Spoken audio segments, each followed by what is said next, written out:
Settle in and let your breathing slow, like a candle deciding it can stop trying so hard. Outside, the world keeps moving, but here you can drift toward a quieter kind of motion.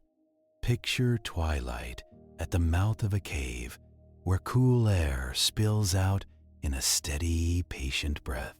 You think a cave is empty because it looks still and it sounds polite, but you are wrong in the gentlest way, because the dark is full of tiny lives that simply prefer not to be seen. Tonight, with your resident sleepless scientist murmuring in the background, you will wander from the fading light to the deeper rooms.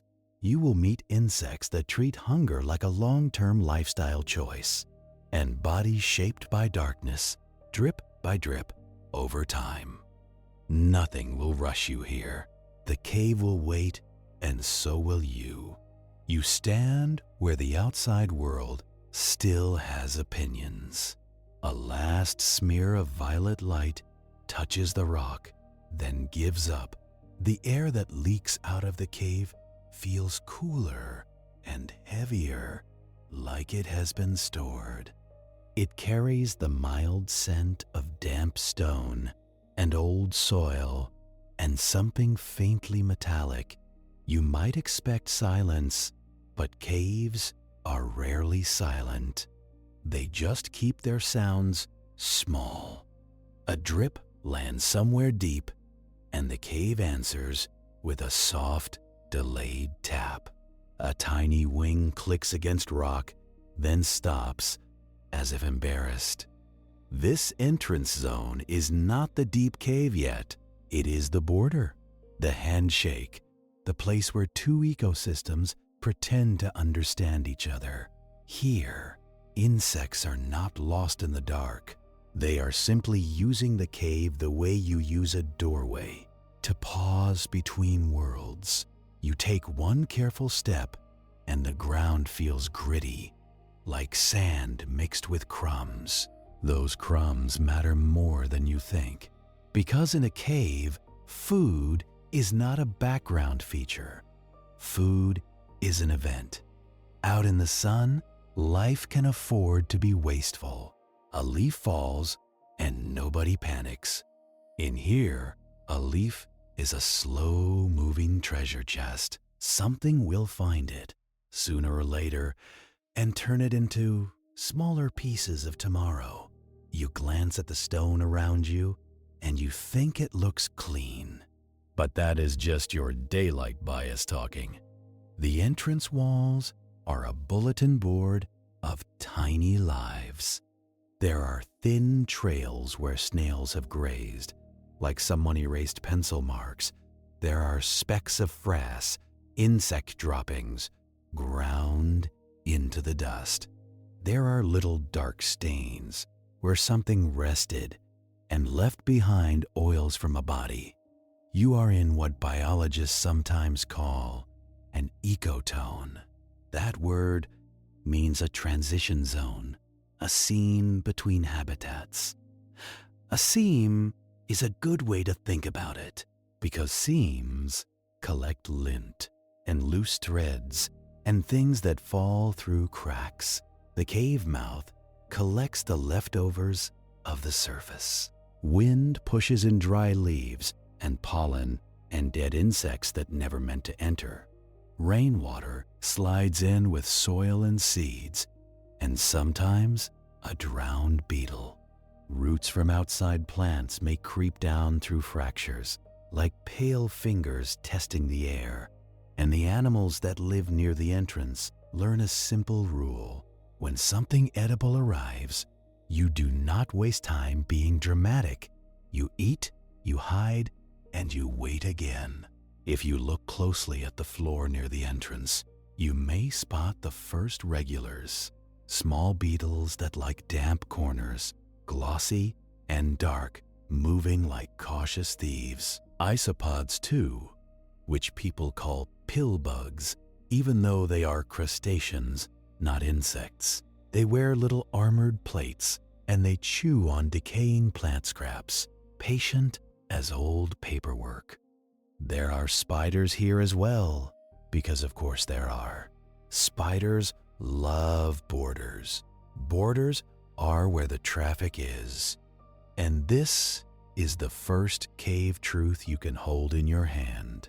The entrance is a place of movement, not fast movement, seasonal movement, the kind of movement that makes a calendar without ever drawing a number.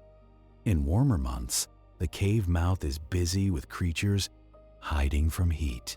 In colder months, it becomes a shelter from freezing air. The cave looks constant, but the visitors change.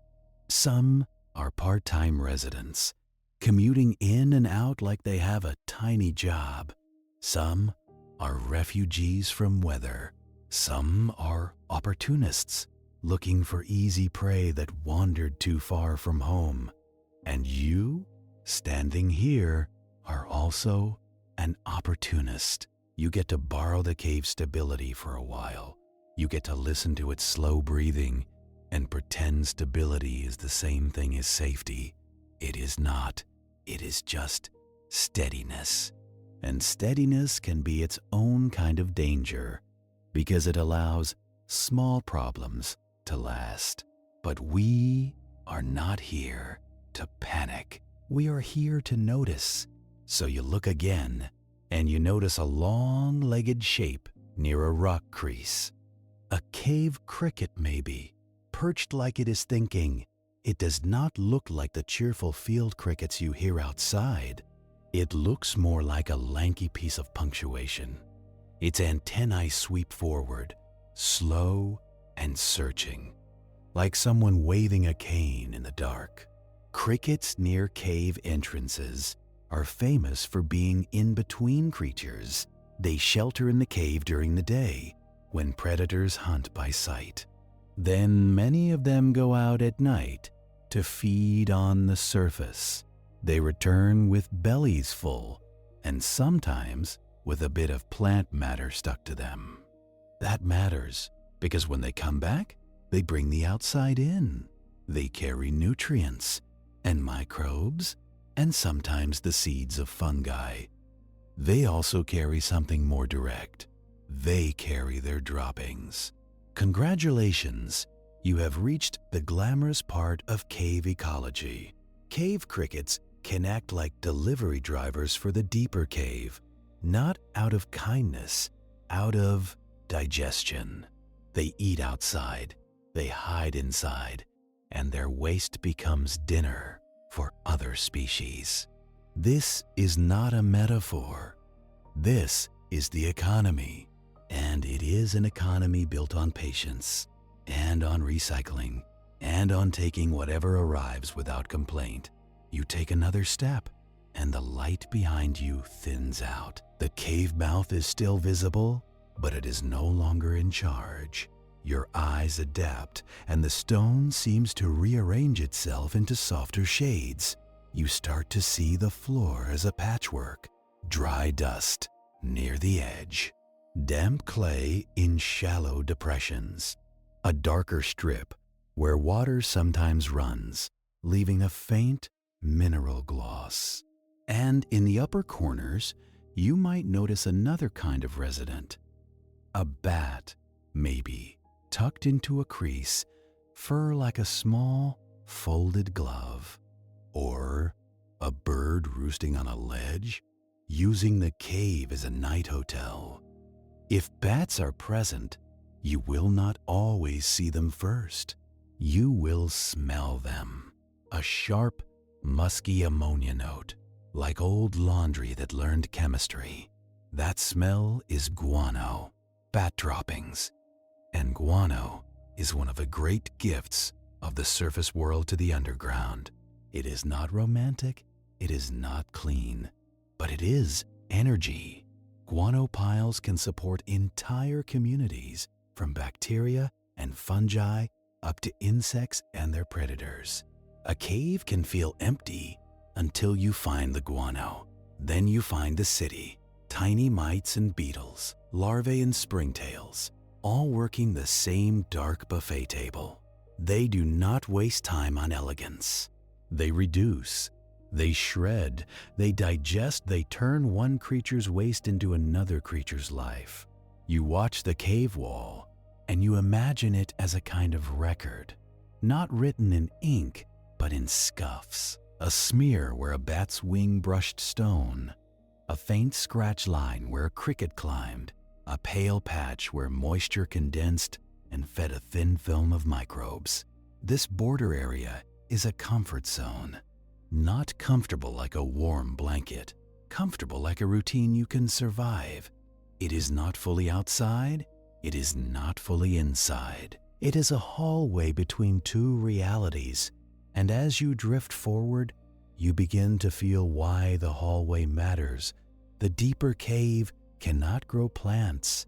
No sunlight means no photosynthesis and no easy sugar. So the deeper cave depends on what trickles in. It depends on wind and water and the occasional unlucky animal. It depends on guano and roots and wandering crickets with full stomachs. And you can already sense the shift happening. The farther you go, the less the cave borrows from the outside, the more it becomes its own closed, slow system. And once you step a little deeper, the light does not vanish all at once. It fades in layers, and so does the kind of life you meet. Now you are in the fading light zone, the twilight inside the twilight. There is still enough light to see shapes without a lamp, if your eyes are patient.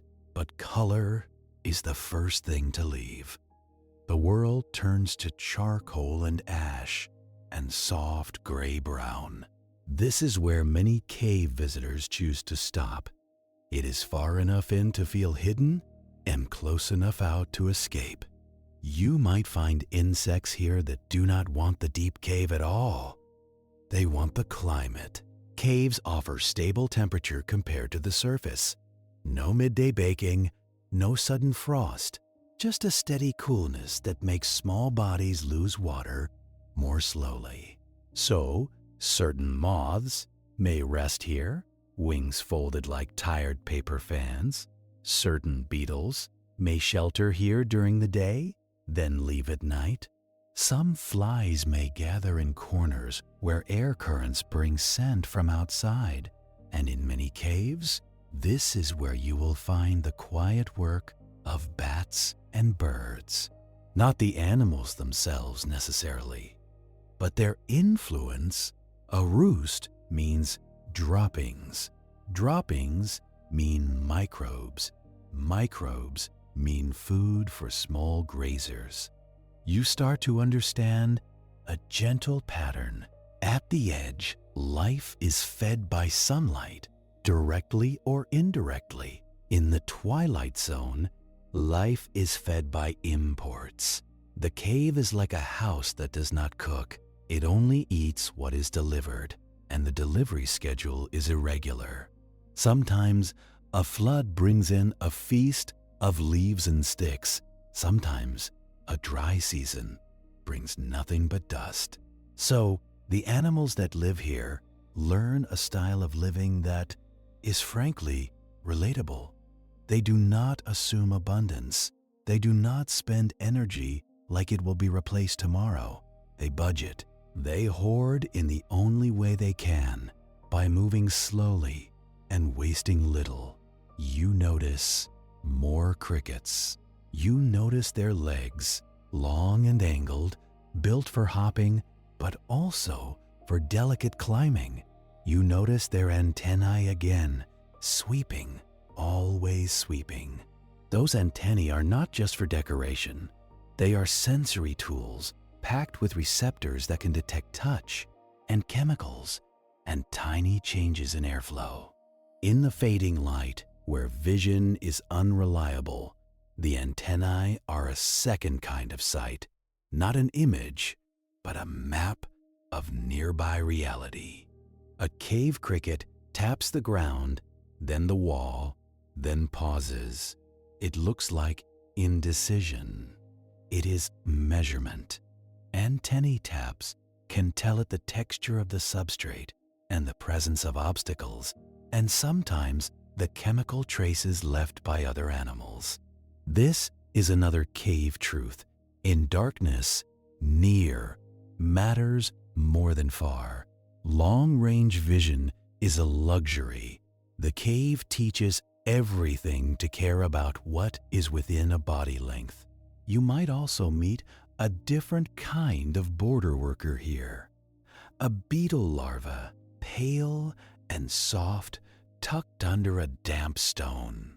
Or a centipede moving like a flexible zipper, each segment doing its job without emotion.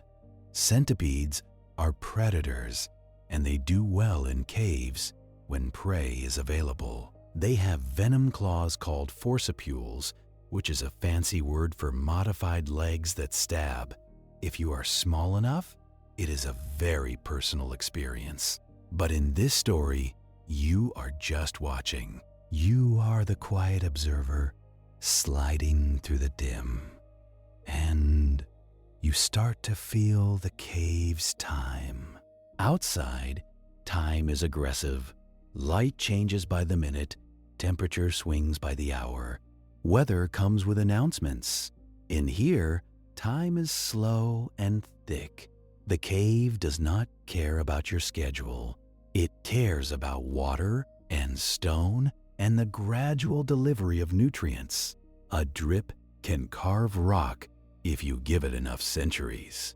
An insect can survive on very little if you give it enough patience.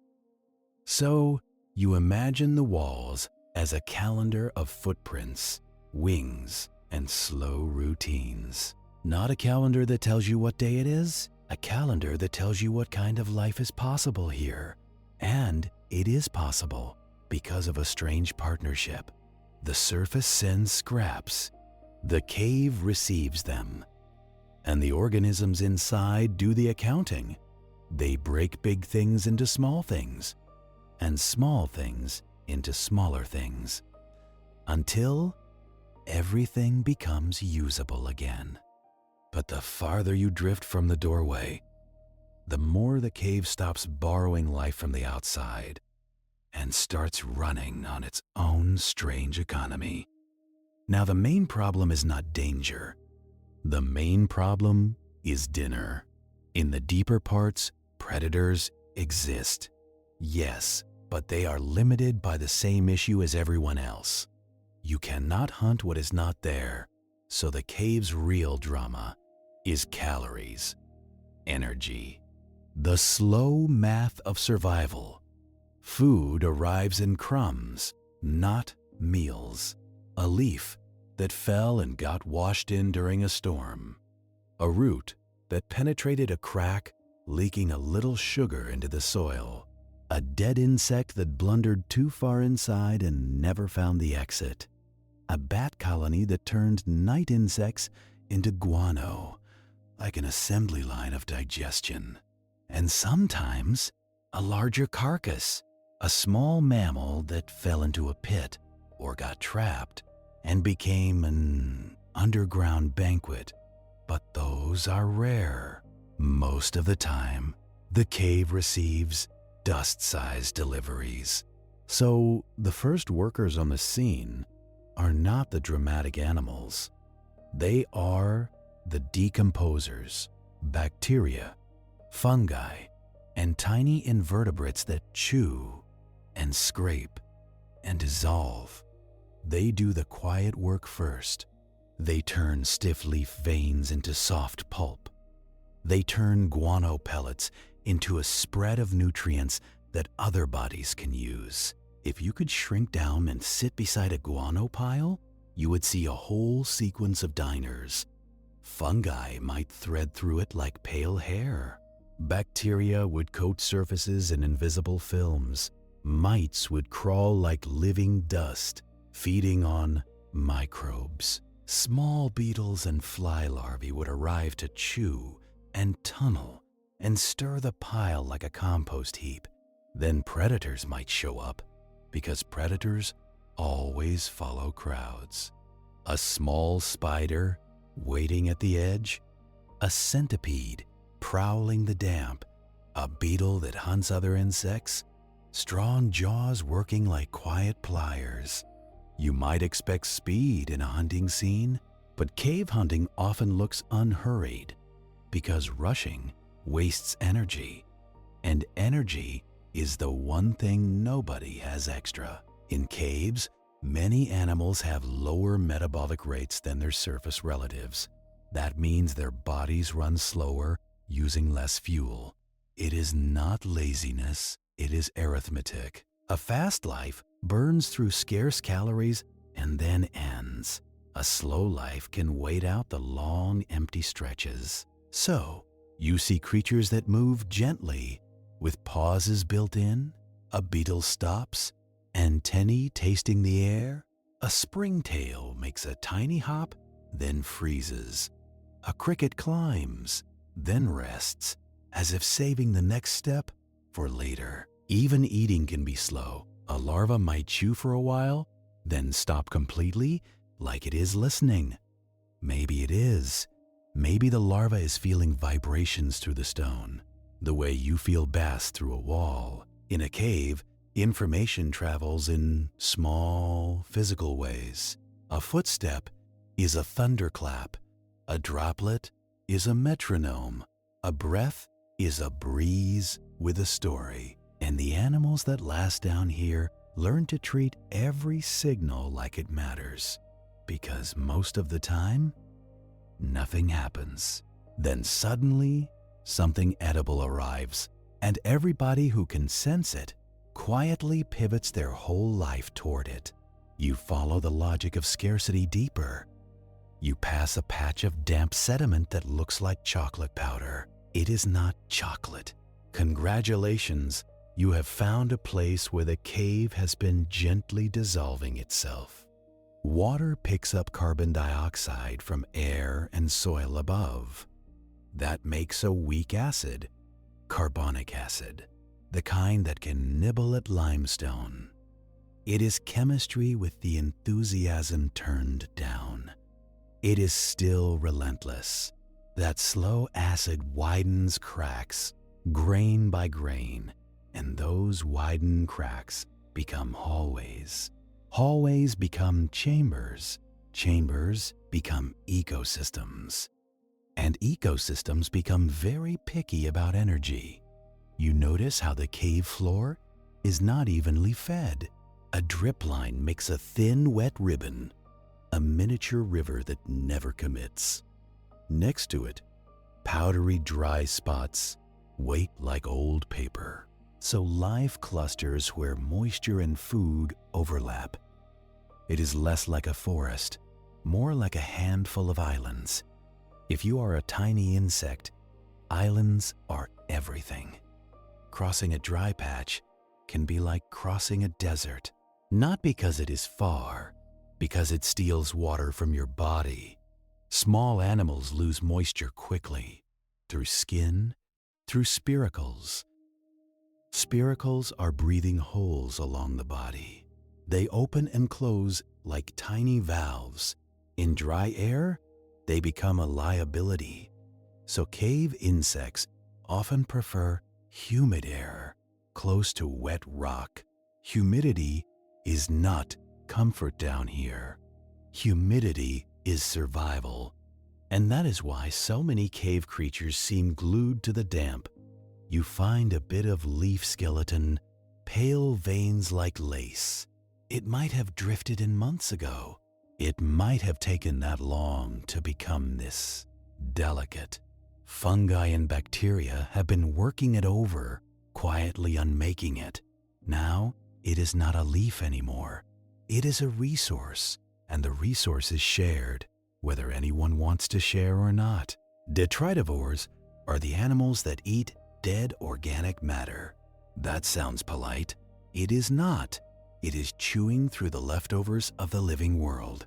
Isopods rasp the surface with mouth parts made for scraping.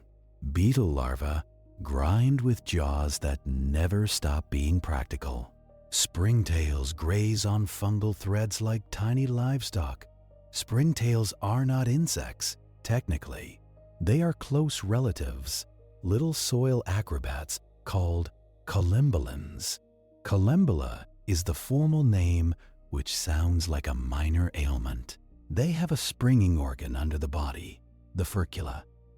It is a folded fork that snaps against the ground. That snap launches them like a popcorn kernel. In a cave, the jump is usually small. Big jumps waste energy and may land you in the wrong neighborhood. So you see these tiny commas of life hopping gently on damp stone. They look like dust that decided to have opinions. If you get close enough, you might see their bodies shimmer slightly, not with color, with texture. Many have fine hairs, setae, that help them sense air movement and moisture. Those hairs can also trap a thin layer of air. That helps them avoid drowning when they stumble into a film of water, because in caves, you do not need a river to die of drowning. A puddle is enough if you are small. A water droplet can be a whole world. You move onward and the air becomes more even. The outside weather stops reaching you. The cave has its own mood now, a steady coolness that does not ask your permission. This is why the deep cave can feel like a refrigerator that never cycles off. Stable temperature means stable metabolism for the residents, but stable does not mean generous. It just means predictable, and predictability is useful when you are starving in slow motion. Some cave animals enter a state called torpor, a kind of metabolic downshift. It is not quite sleep. It is more like turning down the volume of being alive. Many insects can do this when food is scarce. Less movement, lower demand, more waiting. And the cave rewards waiting. Outside, if you do not move, you get eaten. Inside, if you move too much, you starve. So, the cave selects for a different personality.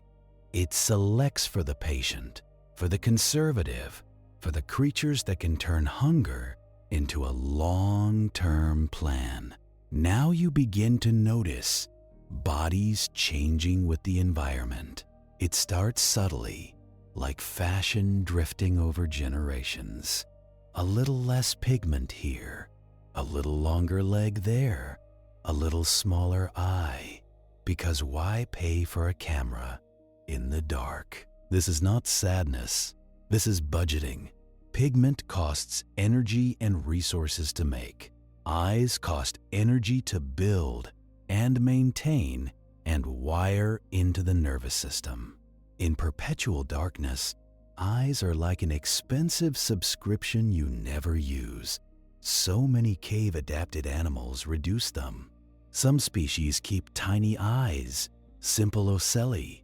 Some have eyes that are present but useless, like frosted glass. Some lose eyes entirely, smooth head where you expect a gaze, and the skin often becomes pale, creamy, pinkish, translucent enough that you might see faint internal shadows.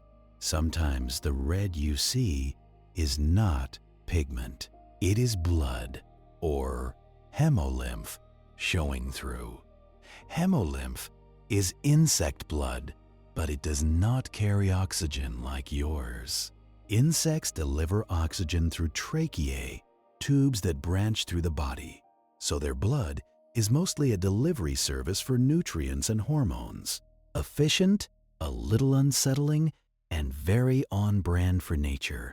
If you are an insect in the deep cave, you do not need camouflage from birds. Birds are not coming down here, not to hunt you, but you do need to avoid drying out. So many cave insects have thinner cuticles, less waxy armor.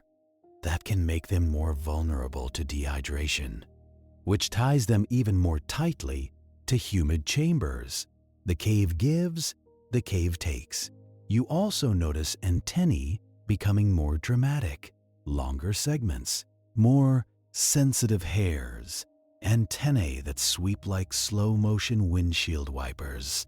This is how you replace vision, not with some magical sixth sense, with touch and smell and vibration. Chemoreceptors on the antennae detect faint odors, tiny molecules drifting from guano, from fungus, from another body. Mechanoreceptors detect touch and air movement and contact with surfaces. In the dark, that becomes a map, not a picture, a list of nearby facts. Stone here, mud there, drop off ahead, something alive recently in this direction, and legs become longer too.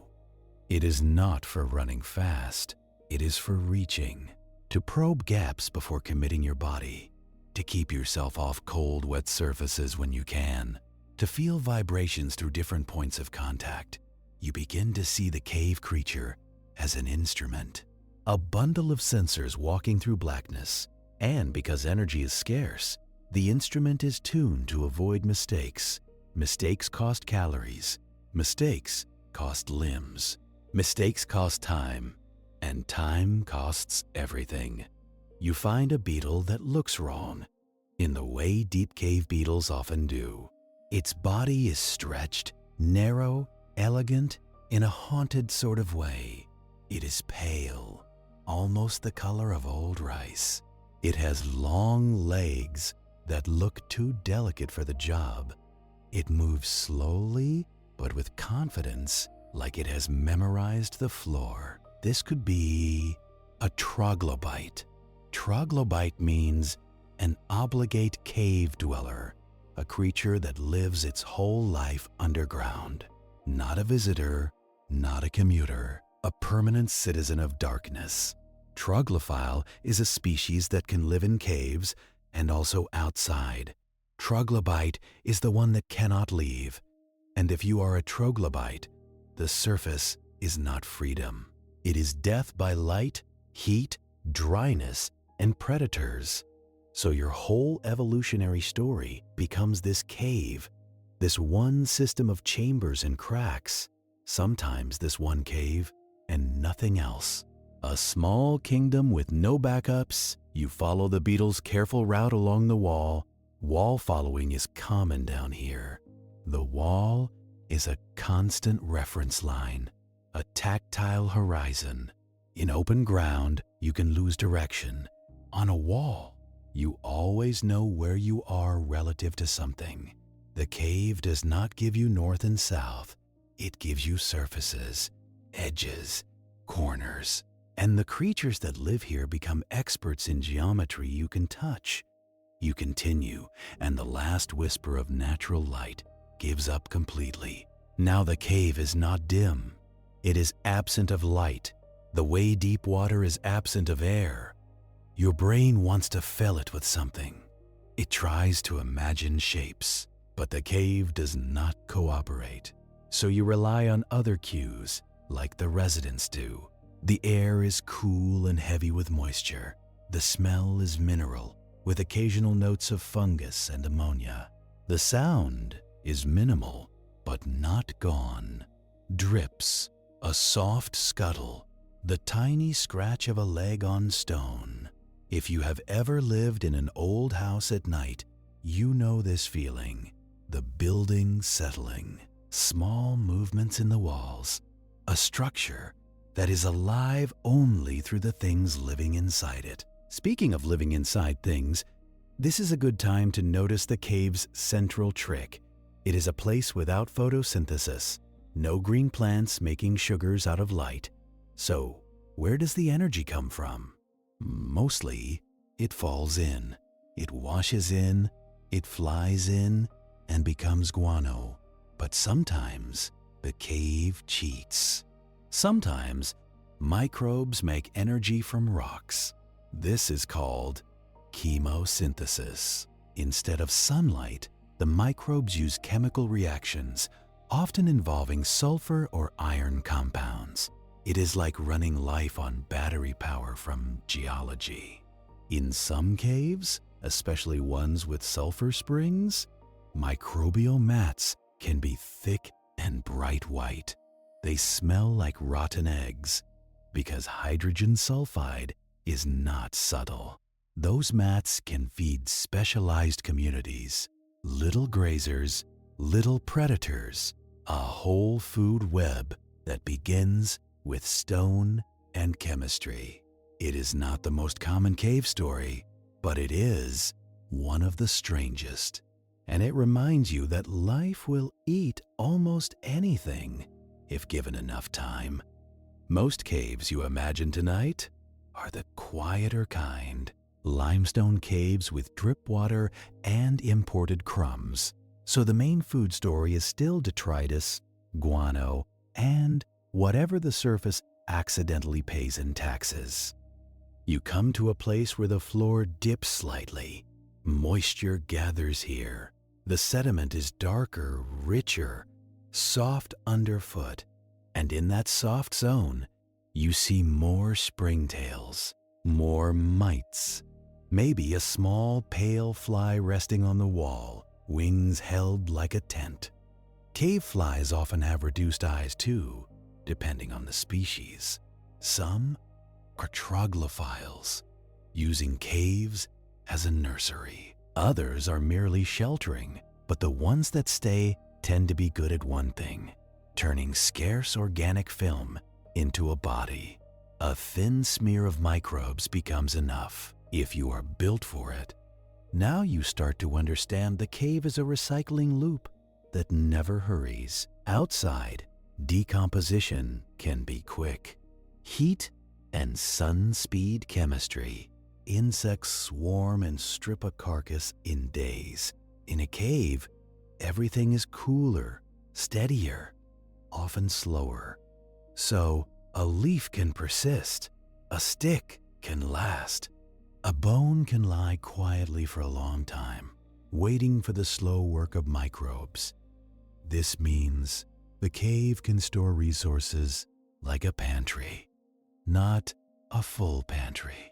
A pantry where everything is old and rationed and strangely precious, and the animals behave like they know this. They do not sprint, they do not waste. They do not take risks unless the math works out. You find another little scene, almost invisible, a thin fungal growth on a damp wall, like white frost, a cluster of tiny grazers along its edge, scraping.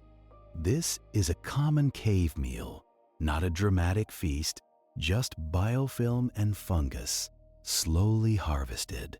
Biofilm is a layer of microbes stuck to a surface, held together with slimy secretions. It is the cave's version of pasture, and the grazers are careful not to damage the whole thing at once, not out of wisdom, out of limitation. Their mouths are small, their movements are slow. The cave enforces moderation by default. But there is another reason cave life feels careful. Reproduction is expensive. Eggs cost protein and water. Mating costs energy and risk. So many cave insects lean toward fewer offspring and longer lives. Not always, but often. When conditions are stable but food is scarce, it can make sense to invest in survival, not in rapid multiplication.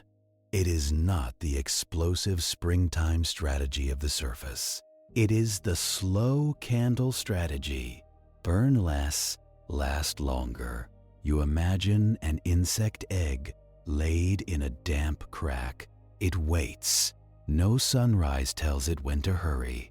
No warm day pushes it forward. Development proceeds at the pace of temperature and food, and in caves, those are steady.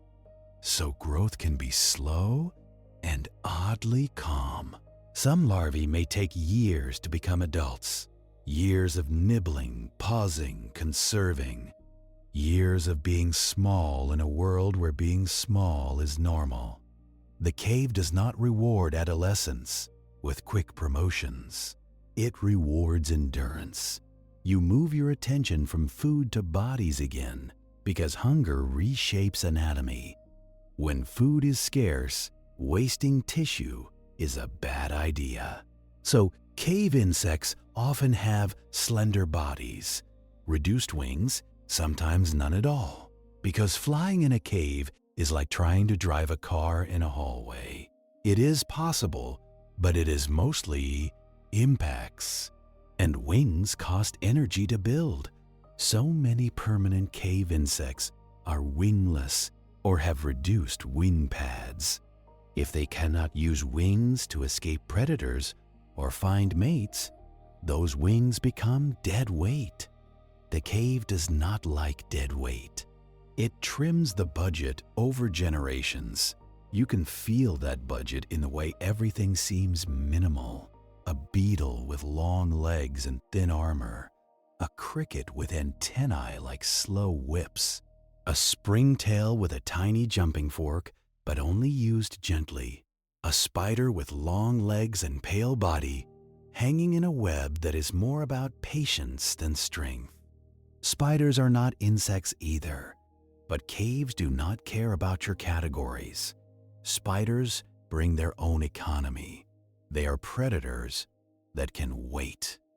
Waiting is their primary skill. So, they do fine in a place where food arrives unpredictably. Some cave spiders build small webs in narrow passages. Some hunt without webs, feeling vibrations through their legs. Some have reduced pigment and reduced eyes too. Again, not tragedy. Subscription canceled. Now, as you drift deeper into this idea of bodies built for darkness, you start noticing your own senses changing in sympathy. You find yourself caring about texture, about dampness, about the faintest air movement. You are becoming a little more like the cave residents, not because you want to, because the environment makes it practical. Forget what you learned in school where life is all bright diagrams. Here is the quieter truth. Evolution is not progress. It is relentless thrift.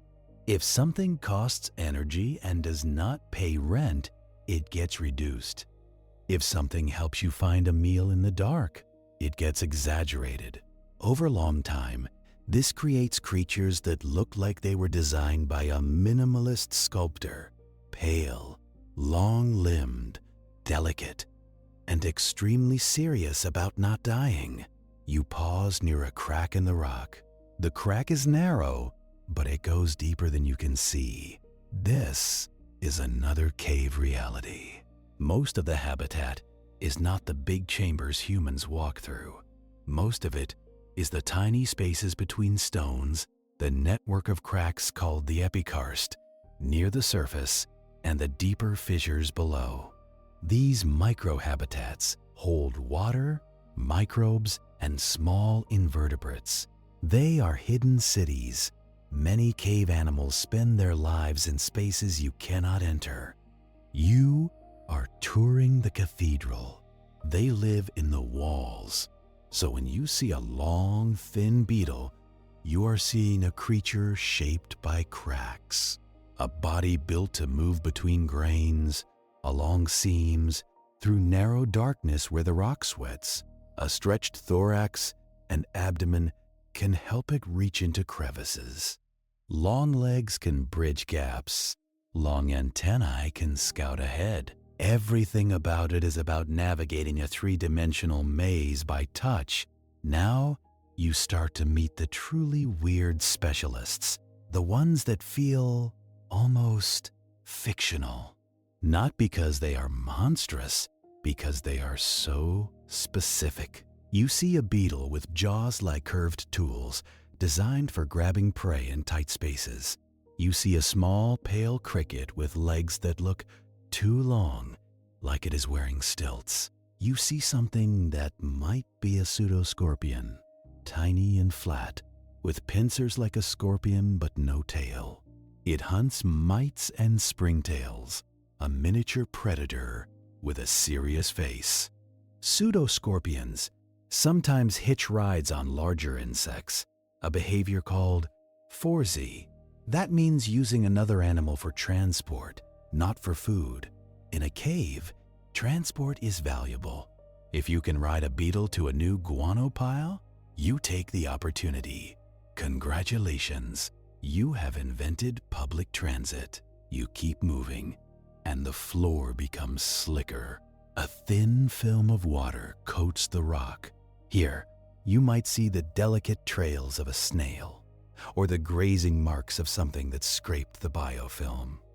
You might also see tiny worms, nematodes, living in the wet sediment. Nematodes are everywhere on Earth, and caves are not an exception. They are simple bodies, complex in impact, feeding on microbes and being fed on in turn. The cave food web is full of these tiny links. It is not built from big, dramatic animals. It is built from small mouths doing small work, and occasionally one larger event. A bat colony is one of those events. If you follow the faint smell of ammonia deeper, you might find a guano mound. The mound looks like spilled soil at first, a low hill of pellets and dust.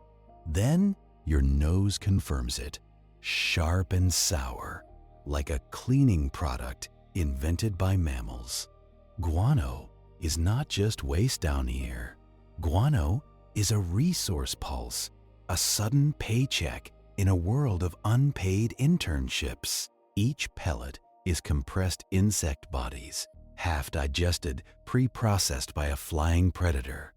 And because the bats eat outside, the cave receives outside energy in neat little parcels.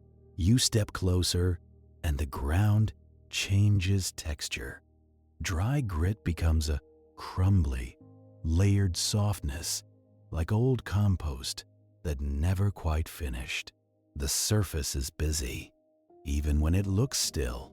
Small beetles patrol the edges, dark and shiny, like careful accountants. Fly larvae tunnel in the warmest parts of the pile, where microbes are already working.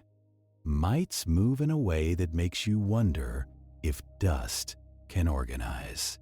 And springtails keep hopping through the margins, grazing on fungal growth like tiny cattle. You think the guano pile is just food. Wrong again. Gently. It is also habitat. It holds moisture, it holds heat, it holds microbial life. That makes it a little island of better living conditions. If you are small and soft-bodied, that island can be the difference between existing and not.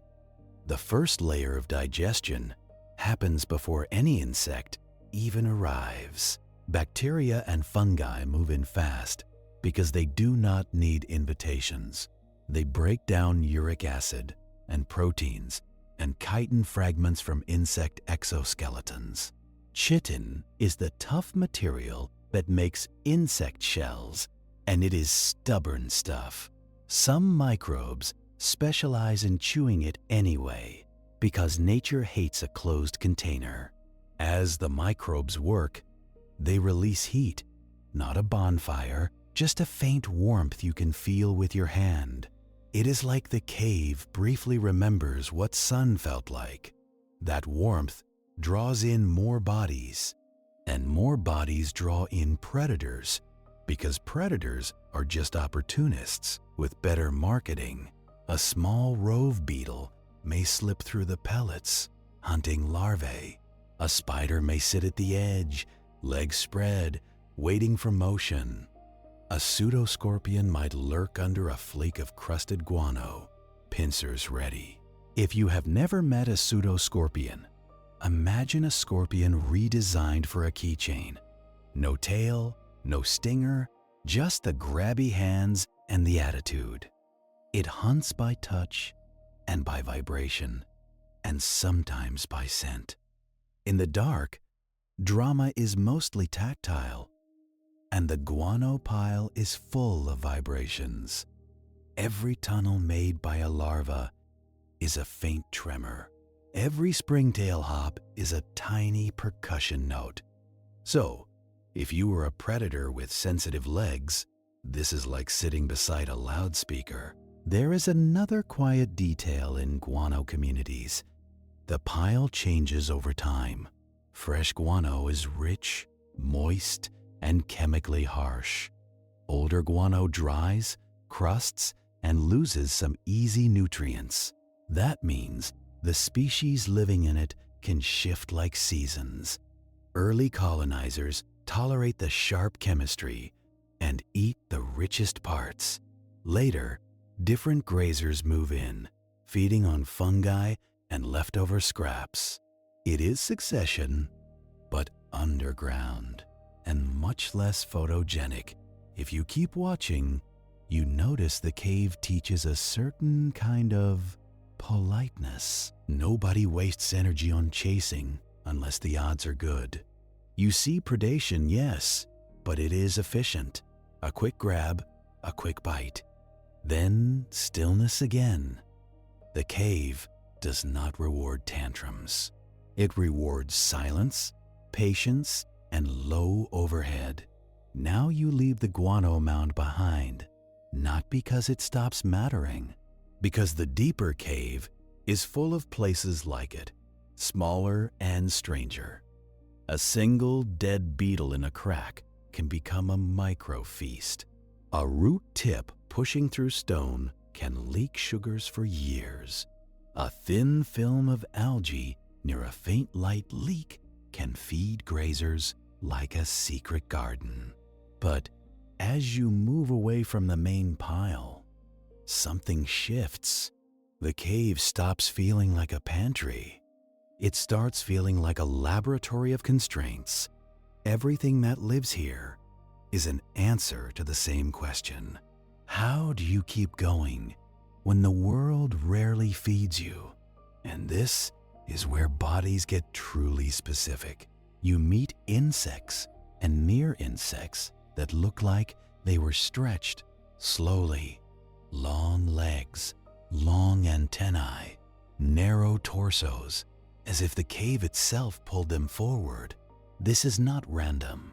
In tight crevices, a slim profile fits. In darkness, long antennae reach information earlier. And in a place where mistakes are expensive, early information is worth the extra limb length. You follow a pale beetle along a seam in the wall.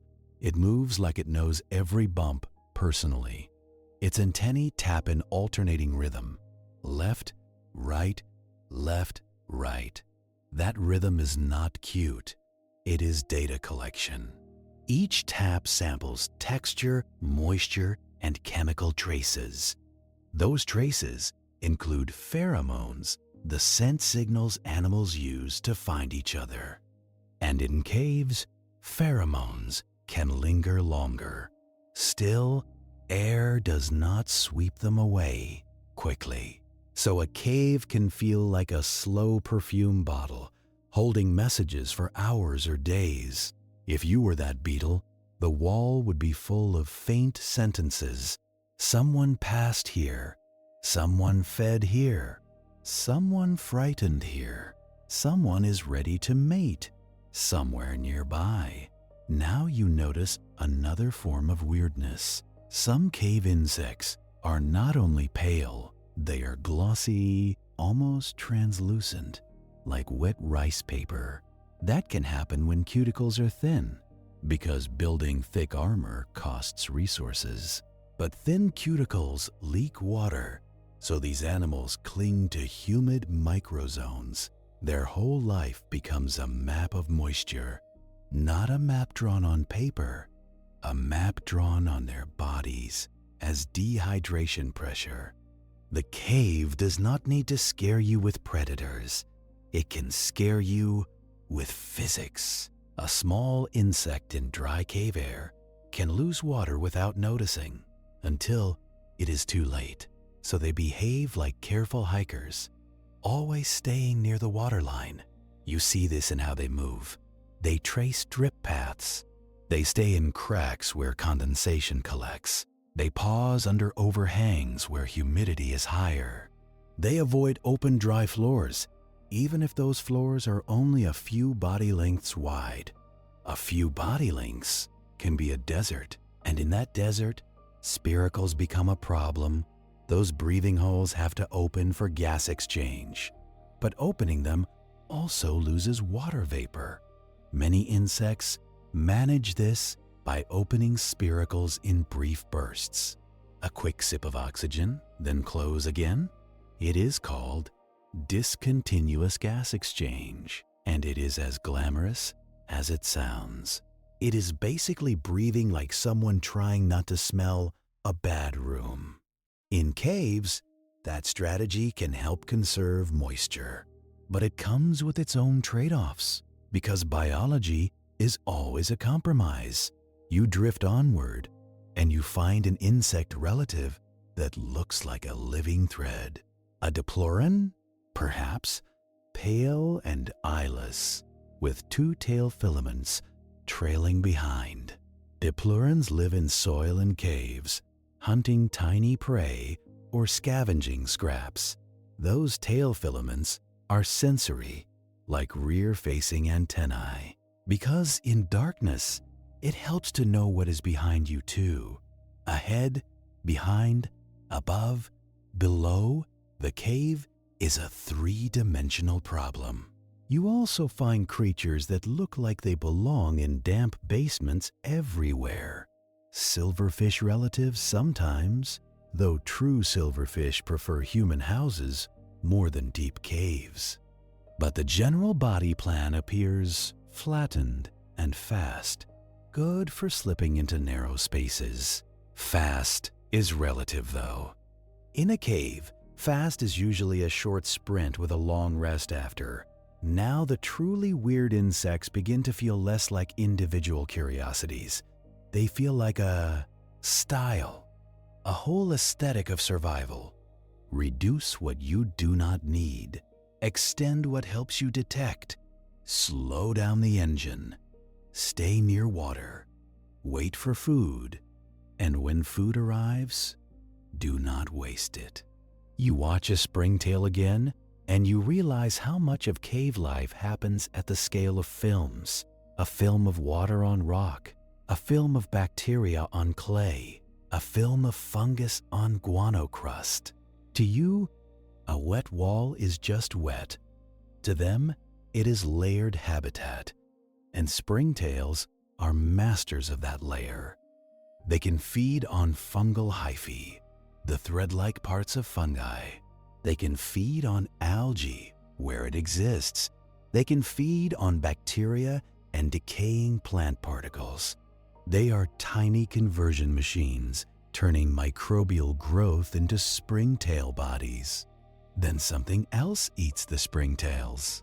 That is how energy climbs the ladder in a place without sunlight.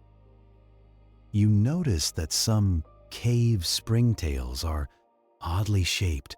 Some are rounder, like tiny pearls with legs. Some are slender, almost worm-like, better for tight pores. Some have reduced jumping ability, because jumping is less useful in cracks. That springing organ, the furcula, can be smaller in species that rarely leap. Why pay for a catapult in a hallway? Now you encounter a cricket again, larger than you expected in such a stingy place. Cave crickets can be surprisingly big, especially compared to other cave insects. Part of that is because many are not true deep cave citizens. They are still connected to the outside, bringing in energy. Their bodies can afford more mass because their food is not only crumbs. They are also built like careful climbers, long hind legs for powerful jumps. when necessary, long antennae to prevent collision in darkness, and a preference for vertical surfaces and ceilings where fewer predators reach. If you were that cricket, the ceiling would be your highway. It is cooler up there, often wetter with condensation. And the floor is where floods and sediment shifts happen. So even in caves, animals choose real estate. Now you learn another cave trick. Not all cave insects are permanent residents, but their influence can be. A cricket that dies inside becomes a nutrient package. A bat that drops a wing fragment becomes a chitin snack. A spider that molts leaves behind an empty exoskeleton. Molting is the process of shedding the old cuticle to grow. In the cave, a molt is not just a milestone, it is food for something else. Even growth leaves leftovers. So the cave recycling loop includes everything: meals, waste, shed skins, dead bodies, microbial films. Nothing is too small to matter because scarcity makes everything count. You start to feel time stretching again. A cave beetle might live longer than its surface cousin, not because the cave is kind, but because slow metabolism extends life. If your body burns fewer calories per hour, you can exist longer on the same budget. That can mean fewer breeding events, spaced out across years, and fewer eggs, because each egg is expensive. Some cave insects lay larger eggs too, with more yolk, fewer offspring, better stocked for hardship. It is the opposite of the surface strategy of making 1,000 and hoping. In the cave, hope is not a plan. Investment is. You find a small cluster of eggs tucked under a stone lip. They are pale, slightly glossy, like tiny beads of tapioca. They are placed where humidity stays high, so they do not dry out. They are placed where floods are less likely to scour them away. And if the parent is one of the rare cave insects with any kind of guarding behavior, the adult might linger nearby. Not forever, not with warmth and affection, just long enough to improve the odds. Because odds are the only currency here. Now, if you listen closely, you realize something unsettling. The cave does not have day and night cues. So, how do these animals schedule anything? Sometimes they still carry an internal clock, a circadian rhythm. Circadian means about a day, a biological timer. But in constant darkness, that timer can drift. It can become free-running, slowly shifting over days. Some cave animals show weaker rhythms or different cycles tied to food availability. Instead of waking to sunrise, they wake to humidity changes, to seasonal floods, to the faint chemical arrival of nutrients. Time becomes ecological, not astronomical. You might still see patterns though.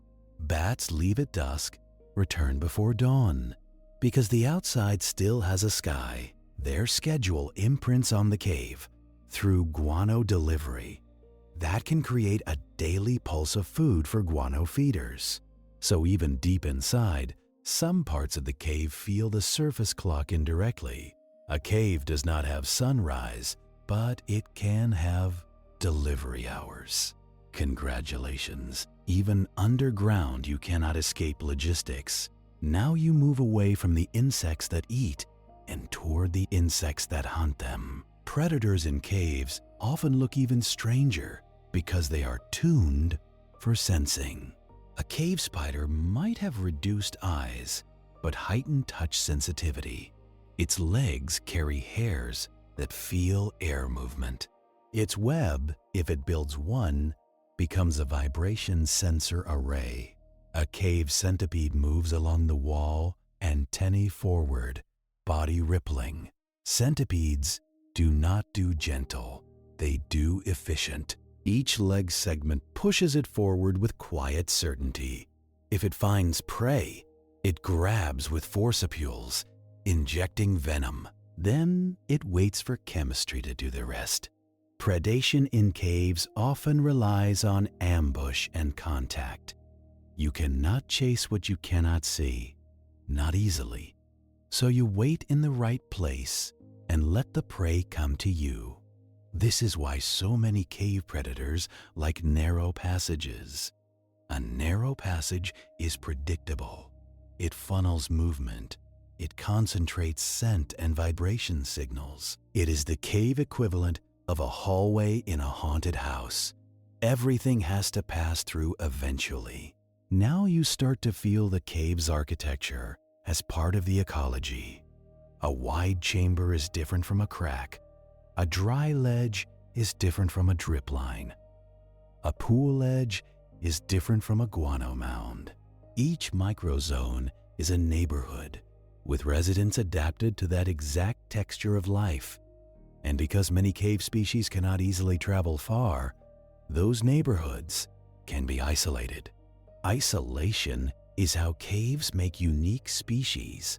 A population gets trapped in one cave system. Gene flow, meaning mating with outsiders, becomes rare or impossible. Over many generations, small differences build up.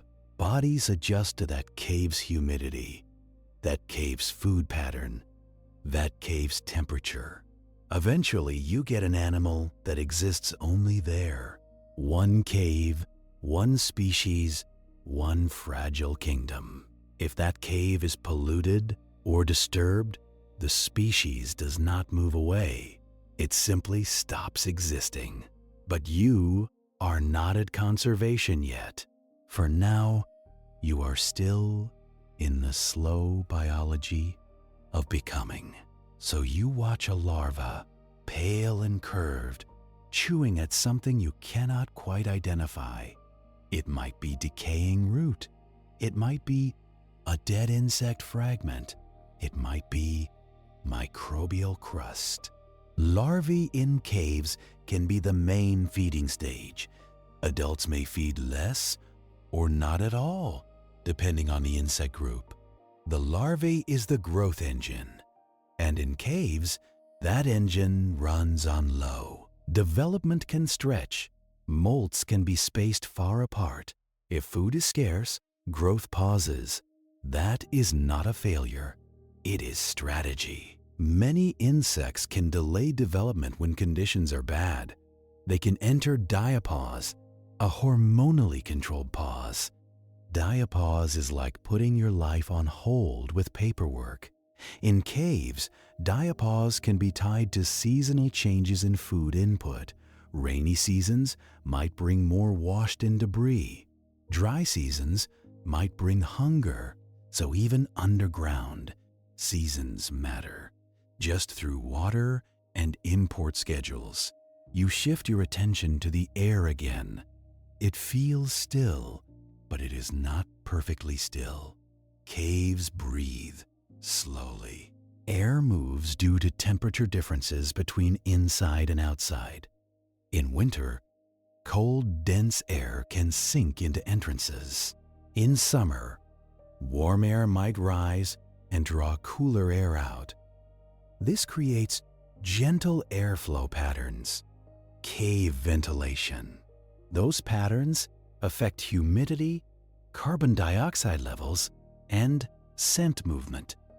For cave insects, airflow can be a breeze, might mean an opening, a path toward the entrance.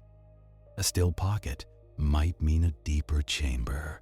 And CO2 can build up in low areas because it is heavier than ordinary air. In some caves, carbon dioxide levels can become high enough to stress animals, including you. For insects, it can shift behavior. They may avoid pockets of stale air or seek microcracks with fresher exchange. Even breathing becomes geography. Now you begin to understand why cave lives are described as slow. It is not just movement speed. It is the pace of everything: feeding, growing, reproducing, traveling, even dying and decomposing.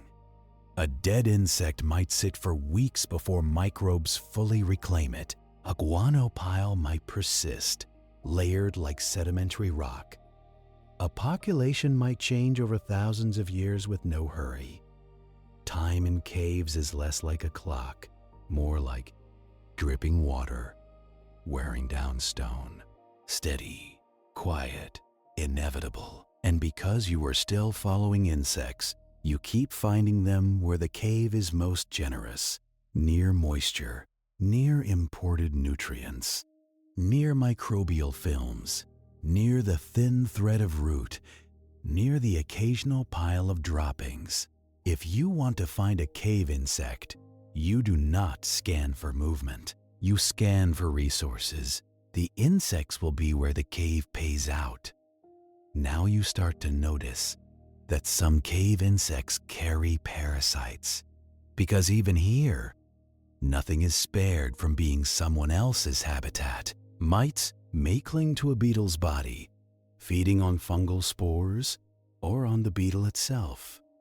Nematodes can infect insects, living inside them like unwanted roommates. Fungi can infect insects too, growing through tissues. On the surface, you might see dramatic fungal growths. In the cave, it is usually subtler, but still present. Pathogens do not need sunlight either, and in stable humidity, spores can persist. So the cave is not just a place of slow peace, it is a place where problems can last. A small infection can linger in a population. A disturbance can echo for years. But again, you are not here to panic. You are here to notice how even misery is optimized. Now, speaking of optimization, you encounter a beetle with reduced wings. The wing covers might be fused shut, a condition called elytra fusion in some beetles. Elytra are the hardened wing covers that protect the delicate flying wings underneath. In many cave beetles, the flying wings are reduced or absent, and the elytra can become sealed, creating a more enclosed body. That can help reduce water loss. It can also make the body stronger for squeezing through cracks. Flying becomes irrelevant, so the body repurposes. The cave is full of repurposing. So you watch that repurposed body plan, and you realize the cave is a place that edits you down to essentials. If you cannot afford a feature, you stop building it. If you cannot afford to waste a step, you stop taking them. If you cannot afford to dry out, you become a creature of damp edges and sheltered seams. And once you start seeing that pattern, you start noticing it everywhere. A wing becomes a shield becomes a feeler becomes a map. Your brain wants to call it deprivation, but in the cave, it is just accounting. And accounting, in the long run, shapes bodies as surely as predators do. You follow the wall deeper, and the rock under your fingers feels slightly slick. Not from slime, not exactly, but from a thin, living skin. A biofilm, a polite word for microbes stuck together in a damp hug. It is bacteria and fungi and little bits of organic dust that never found a better home. To you, it is a faint sheen. To a grazer the size of a grain of sand, it is a field. You watch a tiny animal work that field. It moves with the careful persistence of someone scraping ice off a windshield. It might be a springtail again, or a mite, or a small pale insect nymph. Its mouthparts rasp and pause and rasp again. The cave does not hand out steaks, it hands out smears. And you begin to appreciate the strange dignity of an organism that can live on smears. Now the passage narrows, and your shoulders start to care about geometry. The air feels the same temperature, but the humidity feels thicker, like the cave is gently sweating, and you are standing inside the sweat. This is where you stop thinking about caves as empty rooms. You start thinking about them as connected pores. The big chambers are the headlines. The real story is the fine print, the crevices, the fractures, the spaces between grains. And the animals that live here are often built for those spaces. You see it in their flattened bodies. You see it in their long antennae that slide into gaps first, like a cautious question. You see it in their patience. Now you notice something else that is easy to miss. Many cave insects do not just look pale, they look unfinished. Soft edges, thin cuticle, a body that seems almost too vulnerable for a world made of stone. That softness is not a mistake. It is a trade. Thick armor costs resources, and it can leak less water, but thick armor can also be heavy and harder to squeeze through tight pores. So some cave species choose thinness and then choose humidity as their protection. They do not carry their shelter on their back. They live inside their shelter, like tenants who never leave the building. If you were one of them, your entire geography would be moisture gradients.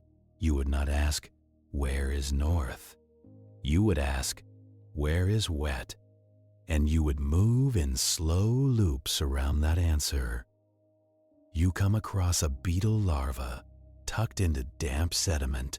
It is pale, curved, and faintly glossy, like a piece of rice noodle that developed ambitions. It is chewing something that does not look like food. That is normal down here. A lot of cave dining is chewing things that only become food after enough time. Half-rotted root fibers, a fungal crust, a fragment of dead insect cuticle, even the bacteria on mineral grains. If you are built to extract calories from almost nothing becomes enough. The larva pauses, not because it is sleepy, because it is listening. Vibrations travel well in stone. A drip is a signal. A footstep is a disaster. A predator's crawl is a rumor that becomes real fast. So this larva does what cave creatures do best. It waits in between bites. Then it continues, slow and economical.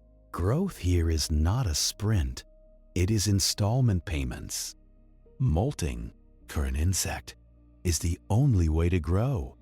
The outer skeleton does not stretch, so you build a new one underneath, then split the old one and crawl out. In the cave, that process can be risky. You are soft for a while, vulnerable, more likely to lose water. So many cave insects time molts carefully, staying near the wettest microhabitats. They do not molt where airflow might dry them. They do not molt where flooding might carry them away. They pick the safest crack they can find. And then they do the most dangerous thing a small body can do. They become temporarily defenseless. When they are done, the old skin stays behind. An empty shell, a perfect insect ghost. And down here, even that ghost is not wasted. Something will nibble it. Chitin is stubborn, but it is not sacred. There are microbes that can digest it. There are detritivores that will chew it into smaller pieces. The cave does not allow sentimental clutter. Everything becomes someone else's resource, eventually. Now you start noticing how much of the cave's life is not adult insects at all. It is larvae, nymphs, immature forms that do the eating and the growing. Adults, in many insect groups, are designed for dispersal and reproduction. But dispersal is limited in a cave, and reproduction is expensive. So the life stage that matters most can be the one that eats slowly for a very long time. You can find larvae that take years to mature. Years, not because the cave is magical, because food arrives in crumbs and bodies build themselves out of crumbs at the same pace. That slow growth changes everything. It means fewer generations per century. It means evolution moves in a different rhythm. It means populations can be stable for a long time, then shift when a flood changes the pantry. And floods, even rare ones, are a big part of cave reality. But you are not there yet. First, you keep following the trail of specialists. You find a pale beetle adult again, stretched and elegant in the wrong way. It moves like a careful hand on a piano key. Tap, test, step. Tap, test, step. Its antennae glide over the rock, and you remember that smell can linger here. Not because the cave is kind, because the air barely moves. So pheromones, those chemical messages, can hang around like perfume in a closed closet. That is useful for finding mates, also useful for finding trouble. If a predator passed through recently, its scent can stay. If a guano feeder found a rich patch, it may have marked the route. If an insect is ready to reproduce, it can broadcast that fact into still air. And still air will keep the message on file. In darkness, the cave becomes a library of recent chemistry. You cannot read it, but the beetle can. And the beetle's entire social life may depend on those faint molecules. Now you notice, the cave is not uniform. It never was. But now you feel it in your bones. A shallow dip in the floor holds cooler air. Because cool air sinks, that means moisture can condense there more easily. That means microbial films can be thicker. That means grazers cluster there. That means predators learn that this is where dinner walks by. Everything concentrates around small physical gradients, a few degrees difference in temperature, a few % difference in humidity, a slight change in airflow, a different mineral surface that holds water differently, a tiny trickle that brings in dissolved organic matter. It is ecology built from whispers, and in those whispers, you find another kind of cave weirdness. Not a pale beetle, not a springtail, a tiny predator with too much confidence. A pseudo-scorpion again, if you are lucky. It is flat, reddish, or pale depending on the species, with pincers that look absurd at that scale. It does not have a tail. It does not need one. Its venom glands can be in those pincers. It grabs, injects, waits, and it can do something that feels like cheating. It can hitch a ride. 4Z is the behavior, and it is common in tiny arthropods. You climb onto a bigger animal, usually without permission, and you travel. In a cave, traveling is expensive. A long walk burns water and calories. A ride is a gift, so a pseudoscorpion may grab the leg of a beetle, clamp on, and become luggage. The beetle does not get a say. Congratulations, You are now public transportation. This is not friendship. This is logistics, and logistics is one of the cave's main themes, whether anyone wants it to be or not. Now you drift through another passage, and you feel the floor change. The sediment gets finer, almost silky, and your footsteps sound duller. This is clay, washed in over a long time. Clay holds water. Clay also holds footprints for a while. If you are an insect, a footprint is not a cute mark. It is information. It can hold scent. It can show direction. It can act like a weak trail.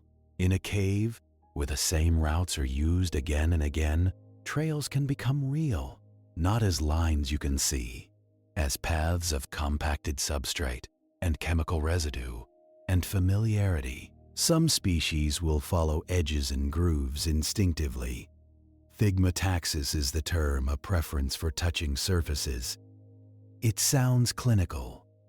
It translates to, walls feel safe. In darkness, walls are reliable. A wall does not vanish. It does not surprise you with a drop as easily. It is a constant reference. So, you see insects and their relatives keep one side of the body close to rock. They move like they are tracing the cave's handwriting. Now, because the cave is patient, you get to notice something slow and important. Population size down here can be small, not because the cave is empty, because the cave's energy input is limited. If you have a certain amount of food arriving per month, only so much animal mass can exist. That is ecology's simplest rule, and caves make it obvious. Energy in, biomass out. So many cave species exist in low densities. You can walk for a long time and see only a few. That does not mean they are rare in the evolutionary sense. They may have been there for thousands of years. It just means their world does not support crowds. And when populations are small, genetics gets strange. Randomness matters more. A trait can spread not because it is better, but because the population is tiny and chance is loud. This is genetic drift, the idea that evolution is not always a tidy story of improvement. Sometimes it is just math in a small room, and caves are very small rooms, biologically. That is one reason you get such unique species in cave systems. Isolation plus small populations equals fast divergence. Sometimes, and then you get a beetle that exists in one ridge, one cave, one drainage. A kingdom with borders made of rock. Now you meet another specialist that makes you slow down. A tiny fly, pale, resting on the wall. Its wings are present, but it does not look like a strong flyer. The cave does not encourage flying. There is nothing like open sky to make wings feel worthwhile. But some flies use caves as nurseries. They lay eggs in guano or in damp organic deposits. Larvae do the feeding. Adults do the moving just enough to find new deposits. Some are only visitors. Some are adapted to the cave and rarely leave. And flies bring their own quiet importance because they help move microbes. Their feet pick up spores. Their bodies carry bacteria. They are small vectors in a place where movement is limited. Every time a fly walks across a microbial mat, it spreads it. Every time it feeds, it stirs the thin, living skin. In an ecosystem built on films, stirring matters. You start to see the cave as a place where the smallest actions have oversized effects, because nothing is fast enough to erase them quickly. Now your attention drifts back to reproduction because you can feel how expensive it is here. Insects on the surface can often afford quantity. Lay hundreds of eggs, let most die. Some will make it. In caves, that strategy can be suicidal. If food does not reliably appear, you cannot flood the world with hungry mouths. So many cave-adapted species lean toward fewer offspring. Sometimes larger offspring, more yolk, more investment per egg. Sometimes parental care increases in the modest insect way. Guarding eggs, choosing safer microhabitats, timing reproduction to pulses of food like bat guano delivery or seasonal floods. Even without sunlight, caves have seasons, indirectly. Rain patterns above ground change drip rates. Floods bring organic debris. Dry periods reduce input. So the underground economy still feels the surface, like a distant landlord who sets the rent. And if you are a cave insect, you learn that rhythm the way a sailor learns tides. Not by seeing the moon, by feeling the water. Now you begin drifting into the next part of the cave story without even noticing, because you have been watching these animals for a while, and the question changes. At first you asked, what are they? Then you asked, how do they eat? Then you asked, why do they look like this? Now you ask something softer. How long does it take to become anything down here? Because you are watching lives that are not built for speed.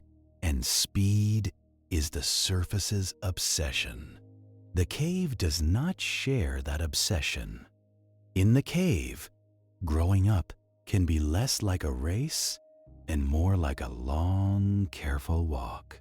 A walk with frequent pauses, a walk where you might stop entirely for months because the pantry is empty.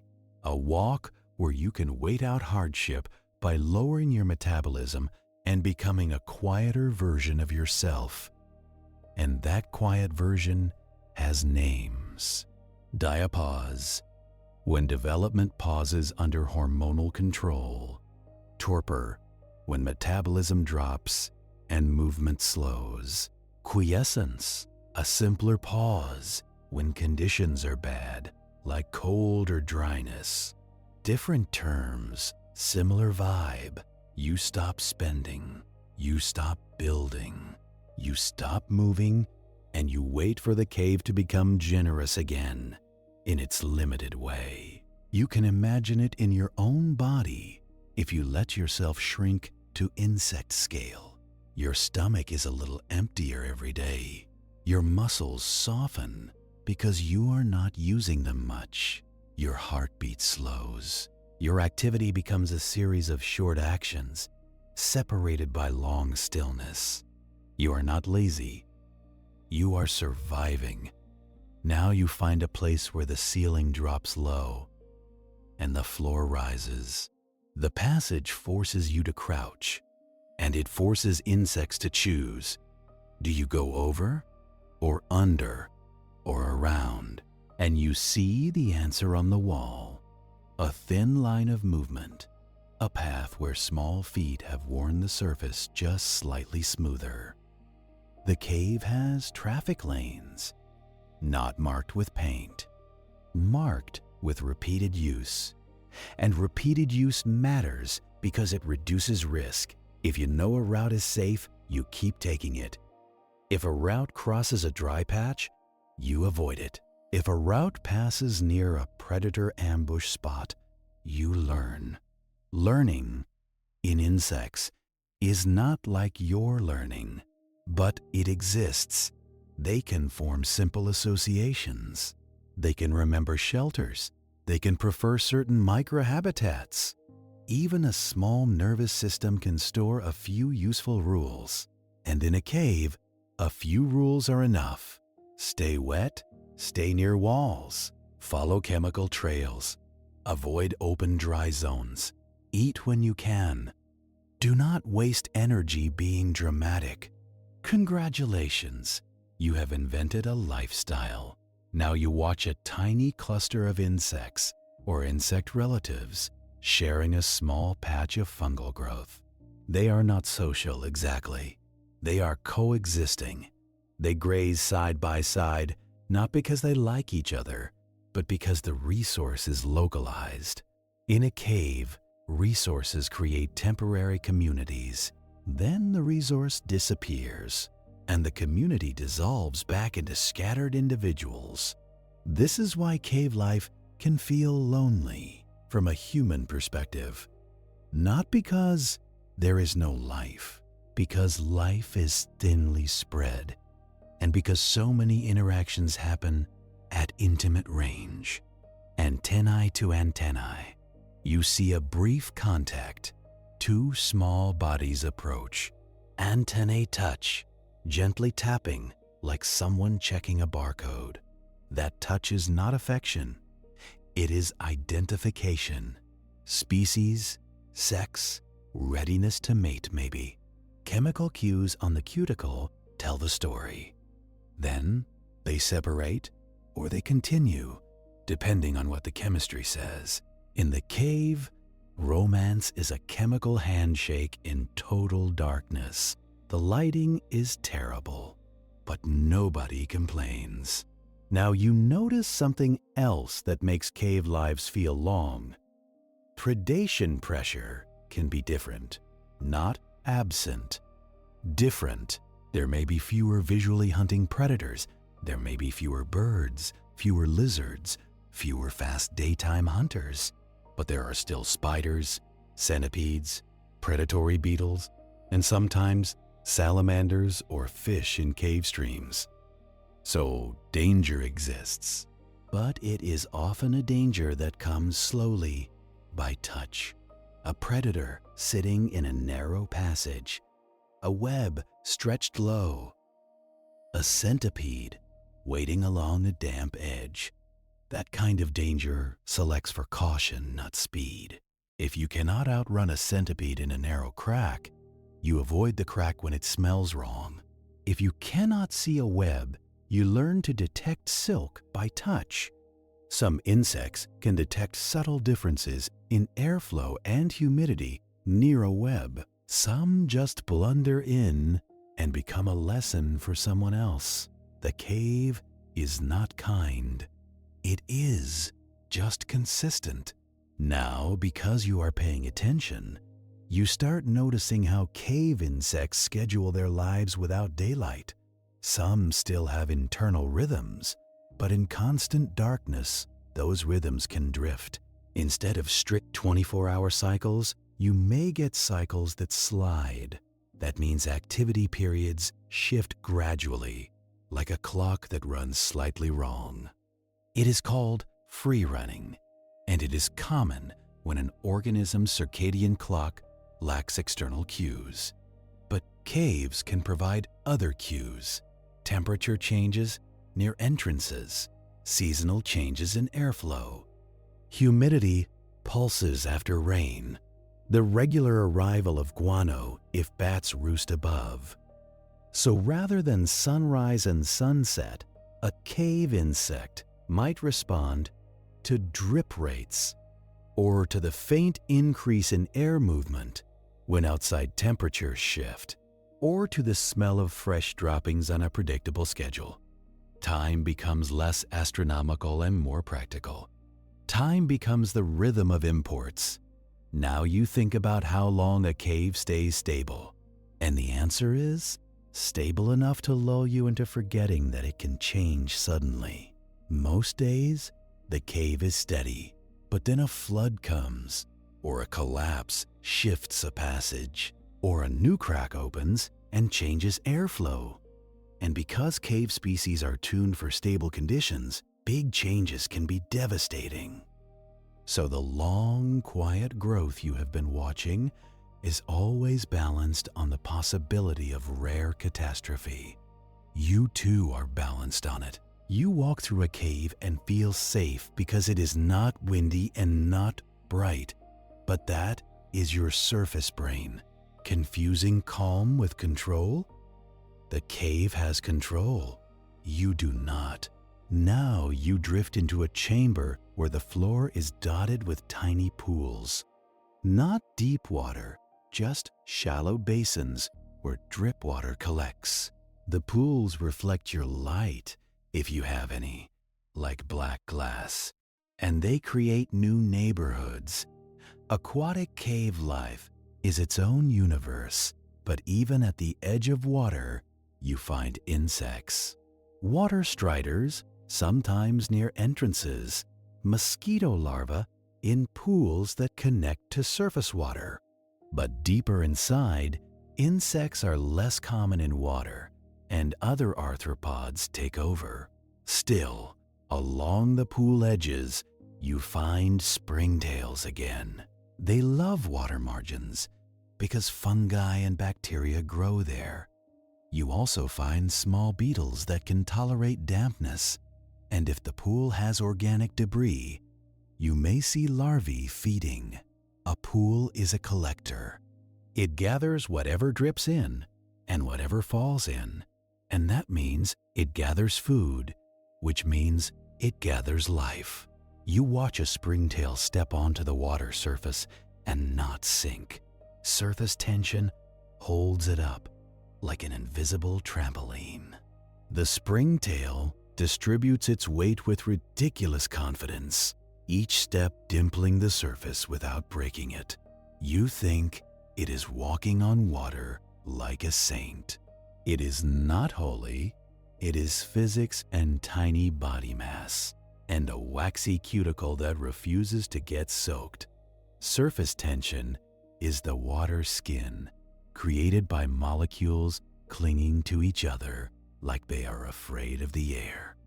For something your size, that skin is nothing. For something springtail-sized, it is a whole balcony. If the springtail breaks the surface tension, it can drown in what looks to you like a wet thought. So it behaves like a careful acrobat, staying light, staying dry, staying close to the edge. Some springtails even carry hydrophobic hairs, tiny structures that repel water and trap a film of air. That air film is a life jacket made of chemistry. In a cave, you learn fast that drowning does not require drama. A shallow pool is enough. A wet wall is enough. A droplet can pin you down because you are small and the world is sticky. You watch the pool for longer and you notice it has layers of life too. There is the water itself, clear and cold, tasting of minerals. There is the thin slick at the edge, a line where dissolved organic matter collects. There is the sediment at the bottom, where microbes settle and feed on what sinks. And there are the visitors, grazing the margins, tasting the boundary where food tends to gather.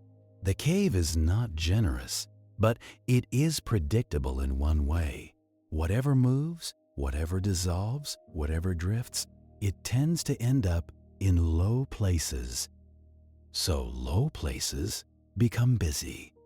A pool edge can become a meeting point, not for social reasons, but for logistical ones.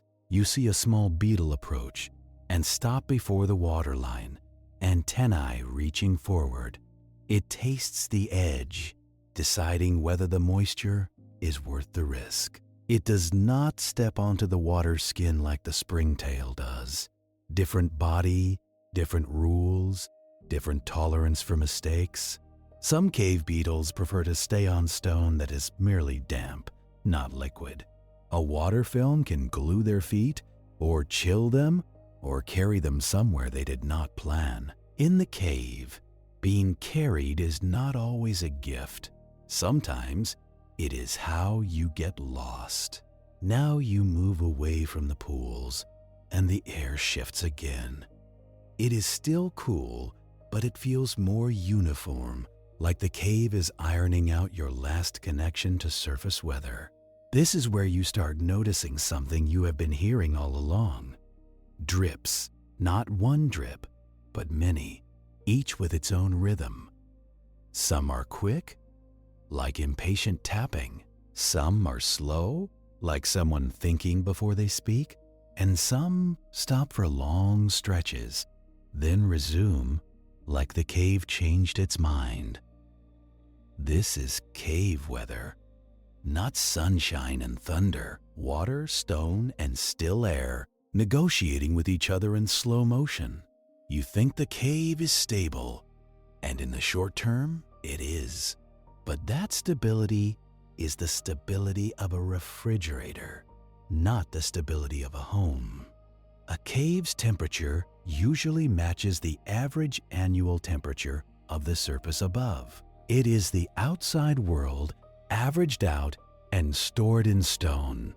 That is why caves feel cool in summer and mild in winter. The rock has memory, and it is not interested in today.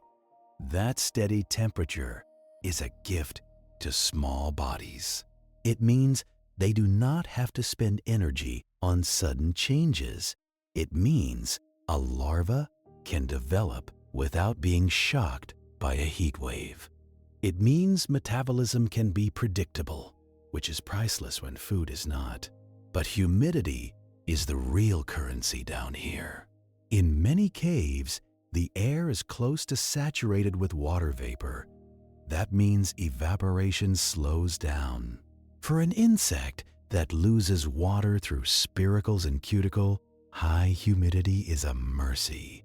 If the humidity drops even a little, the cave can turn cruel. Some cave-adapted species have such thin cuticles that they dry out quickly outside their preferred zones. So they live like dampness addicts, always staying near the wet lines. You learn to see those lines in the rock. A darker streak, glossy with moisture, a pale mineral deposit where water evaporated and left behind calcite. A tiny cluster of life where the wall stays wet enough for microbes to grow. And the drips themselves are not just water, they are chemistry deliveries. Water percolates through soil above, picking up carbon dioxide, turning mildly acidic. It dissolves a little limestone as it travels, carrying calcium and bicarbonate into the cave. When the water reaches open air, it can lose carbon dioxide and drop that dissolved rock again. That is how you get stalactites and stalagmites, stone made from drip patience. The drip is a construction crew that never takes a break, and where it builds, it also changes habitat. A drip point makes a wet spot that stays wet. A wet spot grows biofilm. Biofilm feeds grazers. Grazers attract predators. So one drip can support a whole tiny neighborhood. You watch a drip land on a small mound of clay, and the mound slowly deforms like it is being kneaded. Over months and years, drips carve little basins and redirect tiny runnels. In a cave, water is the main artist, and it has only one style: persistent. Sometimes the water is gentle and the cave stays calm. Sometimes the water becomes the cave's big drama. Floods. You do not see the flood coming from inside. You just notice the air changes, a faint pressure shift, a damp smell becoming sharper. Then water arrives, where water does not usually go. A passage that was dry becomes a channel. A pool rises, swallowing edges, erasing little trails. Sediment moves like a slow landslide, and the cave rearranges itself without asking permission. For a cave insect, a flood is not weather, it is war. It can drown you. It can flush you into deeper cracks where you cannot return.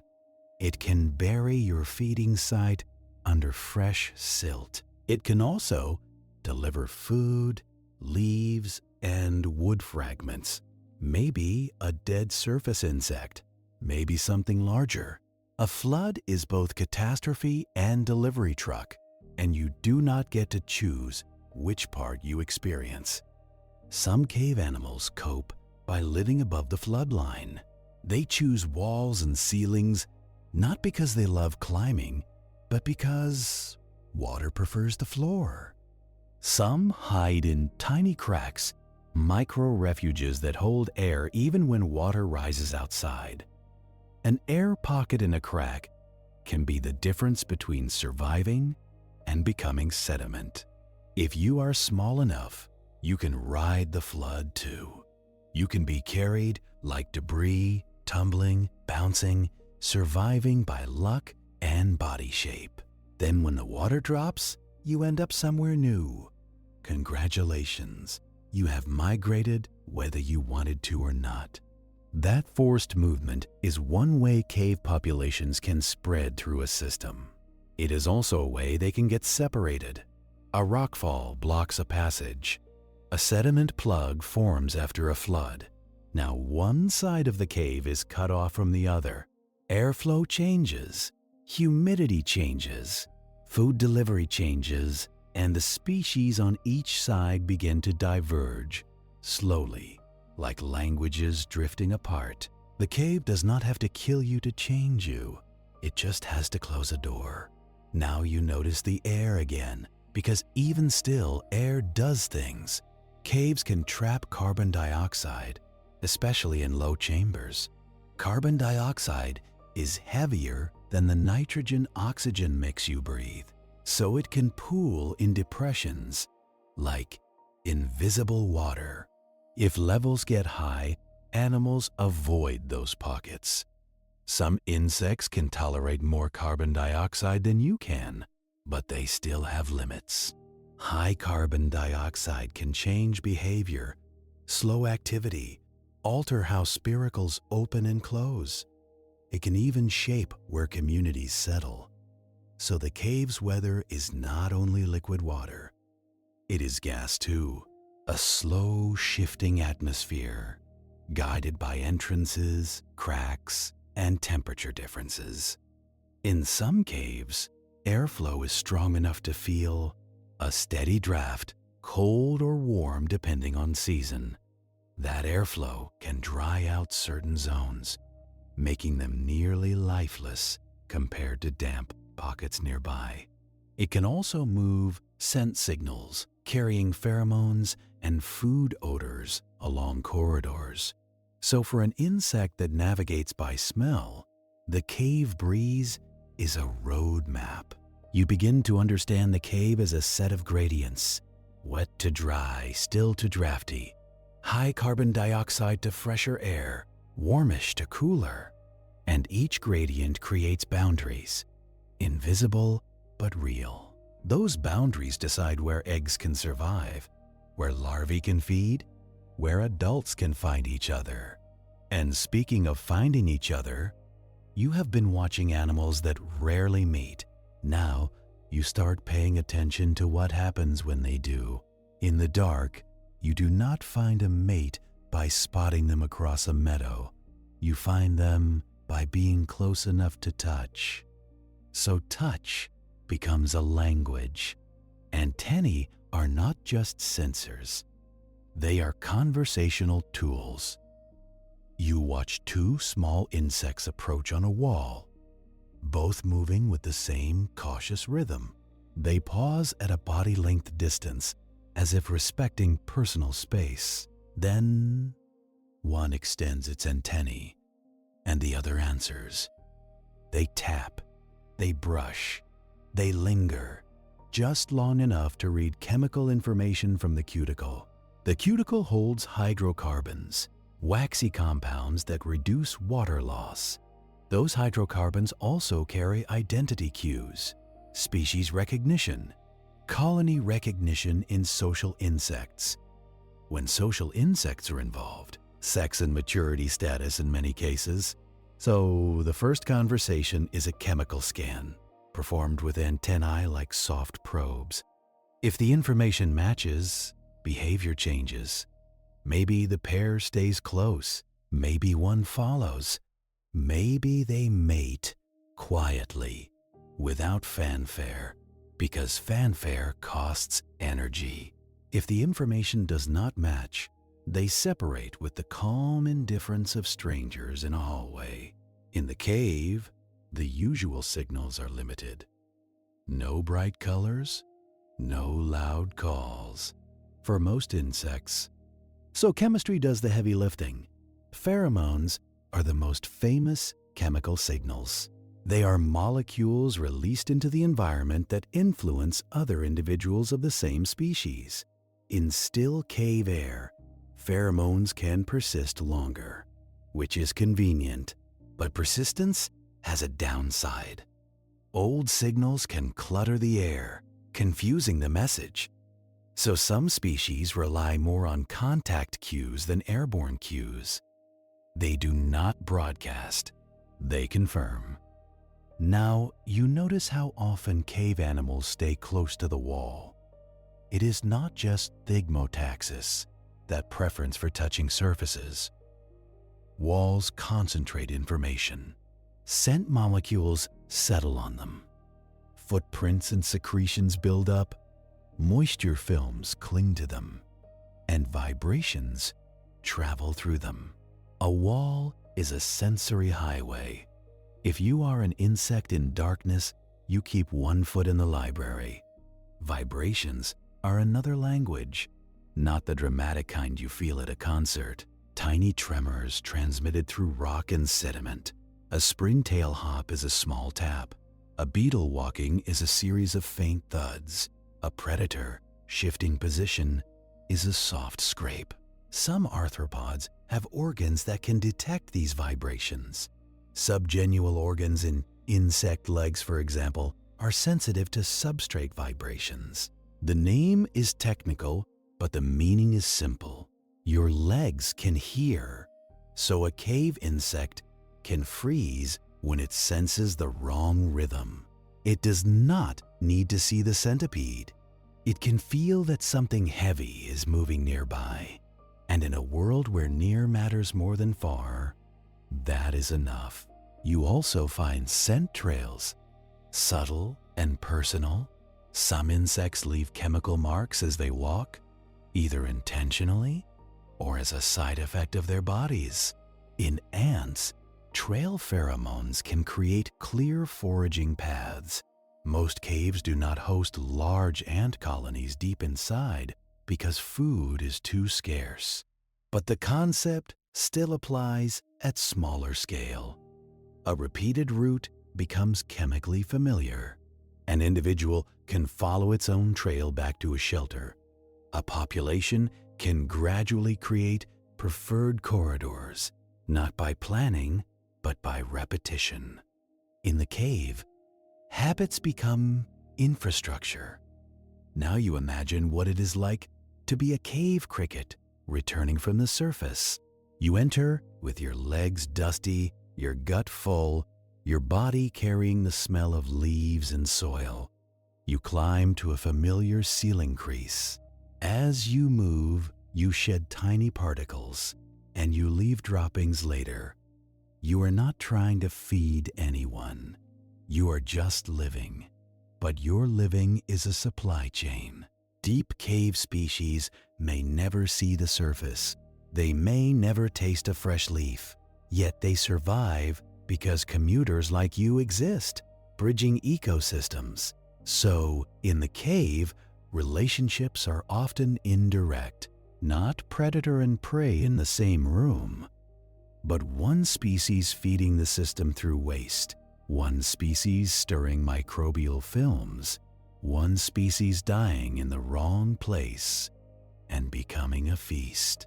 This is how a cave can be full of life and still feel empty. The connections are thin and spread out and delayed. Now, because the cave encourages closeness, interactions are often gentle in motion, even when the outcome is not gentle. A predator does not chase with speed. It positions, it waits, it touches, then it commits. A spider senses a vibration in its web and moves with economical certainty. A pseudo-scorpion grabs a springtail, and the springtail's acrobatics end in a grip too small to be seen from far away. A centipede pins prey with legs that function like a cage. The cave does not do long pursuits, it does short decisions, and those decisions are based on signals you barely notice. Touch, scent, vibration, moisture, airflow, all of it close range, all of it intimate, all of it efficient. You move through another corridor, and you notice something that feels almost like the cave is listening back. Your footsteps, even careful ones, echo in a low way. But for a small animal, your presence is not an echo, it is an earthquake. The whole substrate transmits your vibrations. Dust shifts, tiny bodies freeze. Some retreat into cracks so narrow you could never follow. This is one reason cave animals can be hard to find. Not because they are mythical, because they are cautious, and the cave teaches caution as a default. Now you begin to feel a different mood in the cave. Not the biology mood, the fragility mood, because you have been watching an economy built on crumbs, an economy where a single guano pile can support a community, an economy where a drip line is a neighborhood. That kind of system does not handle disruption well. On the surface, ecosystems can be resilient because energy is abundant. Plants grow back, populations rebound quickly. In caves, recovery is slow. If you disturb a microbial mat, it can take a long time to regrow. If you crush a population that reproduces slowly, it may not rebound in your lifetime. If you introduce pollution, it does not flush out quickly because water movement can be slow and pockets can be isolated. A cave is a place that holds on to things. Smells linger, chemistry lingers, damage lingers. You imagine a well-meaning human visitor stepping off a path. A boot smears mud, crushing tiny grazers and grinding biofilm into paste. To the human, it is nothing. To the cave, it is the removal of a pasture that took months to grow, or a footprint across a drip line, changing how water flows, or a crushed egg cluster that will not be replaced this season or next. This is why cave scientists and careful cavers talk about low-impact travel. It sounds like etiquette. It is really about timescales. In a slow ecosystem, you can do a decade of damage in a second. Light can be a disturbance too, not because it burns anything, but because it changes behavior. Some cave animals avoid light, even dim light, because it signals danger or dryness. Repeated exposure can push them deeper, away from feeding sites, and light can encourage the growth of lampan flora, algae, and other photosynthetic organisms growing around artificial lights. That green film looks harmless. It is not native to deep cave zones, and it can alter microbial communities and nutrient cycles. Congratulations! You brought a garden to a place that evolved without gardens. Even small amounts of organic pollution can matter.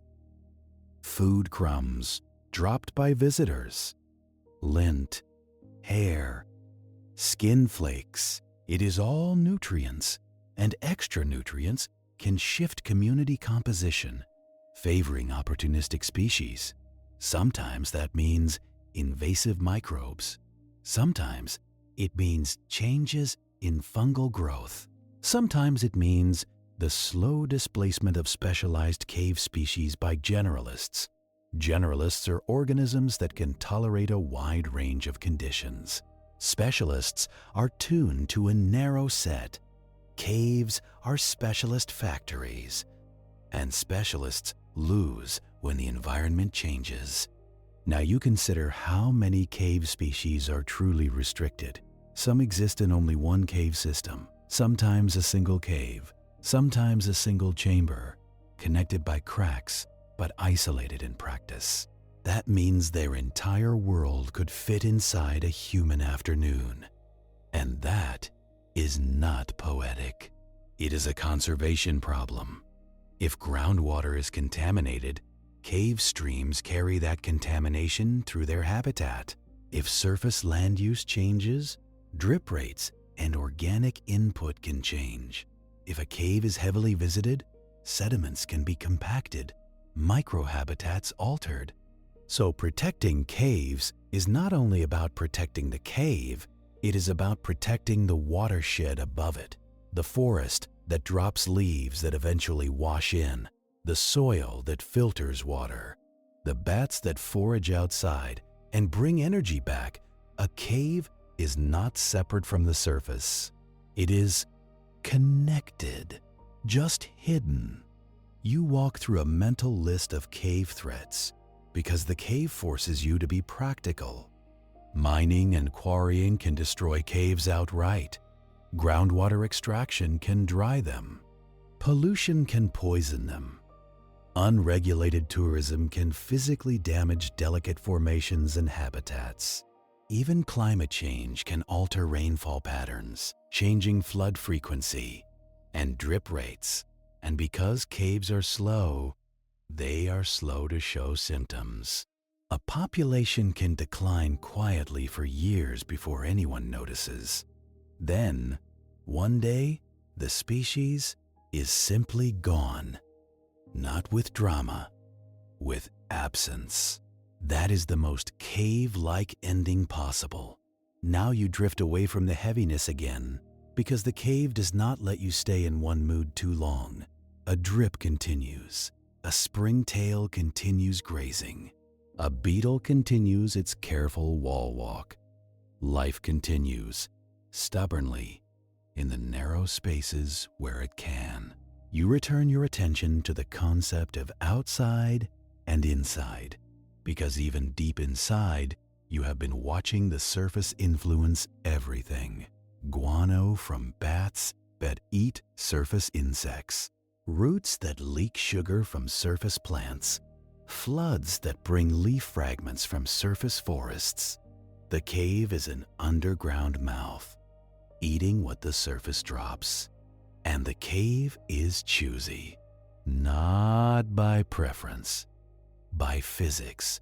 Only certain things fit through cracks, entrances, and water paths. So, the cave gets a filtered diet, and the cave's residents are tuned to that diet the way island species are tuned to what washes ashore. Now you begin to angle your thoughts toward the entrance again. Slowly, without actually leaving yet, you are tracing the connections backwards, from a blind beetle to the drip line it needs, from the drip line to the rainfall above, from the rainfall to the trees that shape the soil, from the trees to the insects that bats eat, from the bats back to the cave, through guano, in a constant loop of conversion. That loop is the cave's true daylight, not sun. Imports, deliveries, recycling. Now you pass another pool, and you notice its surface is dusted with tiny specks. Some are mineral grains, some are spores, some are the bodies of the very small, finished with their slow lives. Death is not a cliff here. It is a redistribution. A dead mite becomes bacterial food. Bacteria become grazer food. Grazers become predator food. Predators become decomposer food. And eventually, everything becomes part of the sediment, mixed into clay, embedded in mineral deposits. In caves, even death feels painful.